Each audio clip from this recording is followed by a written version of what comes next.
Hi hello ನಮಸ್ಕಾರ friends. ನನಗೆ ಆಗಲೇ ಸಿಕ್ಕಿದ ಏಡಿ ಉಂಟಲ್ಲ, ನಾನೀಗ ಏಡಿ ಕಟ್ಟುದು ಹೇಗಂತ ಹೇಳಿಕೊಡ್ತೀನಿ ನೋಡಿ. ಇಲ್ಲೊಂದು ರೋಪ್ ಇದೆಯಲ್ಲ,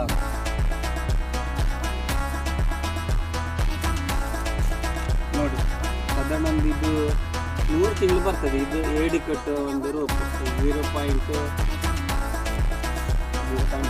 mm ಅಂತ ಅನಿಸುತ್ತೆ. ಸಪೂರ್ ರೋಪ್ ಅಂದರೆ ತುಂಬ ಲಾಂಗ್ ಅಂದರೆ ಏಡಿ ಕಟ್ಟಿ ಒಂದು 3 ತಿಂಗಳು ಮೊಟ್ಟ ಇದು ಬರ್ತದೆ. ನಾನು ಇದನ್ನೀಗ ಏಡಿ ಕಟ್ಟುದು ಹೇಗಂತ ನೋಡಿ. ಇದ್ರ ಫಸ್ಟ್ ಇದ್ರೊಳಗೆ ಈ ಥರ ಹಾಕಿ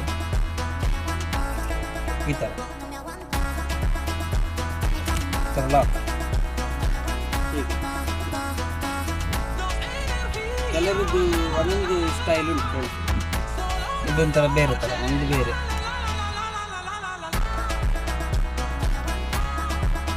ಮುಂದೆ ಇಷ್ಟು.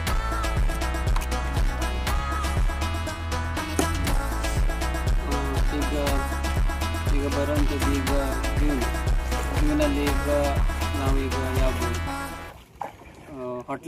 ಹೊಟ್ಲ ಬಲೆ ಬಿಡ್ತೇವೆ. ನಮ್ಮ ತಂದೆಯವರು ಈ ಸಲ ಎಂಥದ್ದು ಮಾಡಲಿಲ್ಲ, ಅಂದರೆ ಈಗ ನೋಡಬೇಕು. ಅದೀಗ ನಾನೊಂದು ಜಾರಿ ಬಲೆ ಕಟ್ಟುವಂದಲ್ಲಿ ಈ ಸಲ ದೊಡ್ಡ ಹಿಡಿಬೇಕು ಅಂತ ಪ್ಲ್ಯಾನಲ್ಲಿದ್ದೀನಿ. ಸೊ ನೋಡಬೇಕು ಏನಾಗುತ್ತೆ ಅಂತ. ಸೊ ಹಾಗೆ ನಮ್ಮ ಪೇಜನ್ನು ಫಾಲೋ ಮಾಡ್ಕೊಳ್ಳಿ, ಲೈಕ್ ಆ್ಯಂಡ್ ಶೇರ್.